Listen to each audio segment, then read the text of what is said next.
బ్రాహ్మణ క్షత్రియ వైశ్య శూద్ర ఈ యొక్క నలుగురు లక్షల వారు ఎలా వారు కూడా సంతోషం ఉన్నారా? ఎవరెవరు? బ్రాహ్మణ. ఆ బ్రహ్మన్న. బ్రహ్మన్న కదరా బ్రాహ్మణ అంటే వాళ్ళు పాపనోళ్ళు. ఓ బ్రాహ్మణోళ్ళు పెళ్లి చేసేవాళ్ళు సాగు పెట్టేవాళ్ళు వాళ్ళు వాళ్ళు కూడా వాళ్ళే కదా. వాళ్ళే మరి జనం చేసే క్షత్రియ క్షత్రియ క్షత్రియ అంటే వాళ్ళు ఆనాటి కాలంలో రాజురా. ఆనాటి కాలం రాజులు ఈనాటి కాలంలో ఈనాటి కాలంలో రాజులు అంటారులే.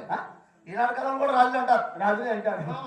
రాజు రాజే బంటలు బంటలు అవురా రెండింటి కుమస్త కుమస్తే అయినా నీకెంత ఉంది ఎలా వారు కూడా సంతోషంగా ఆనందం ఉన్నారంటున్నా. అంటే మన వారగలు బ్రాహ్మణ క్షత్రియ వైశ్య 4 వర్ణములు ఎలా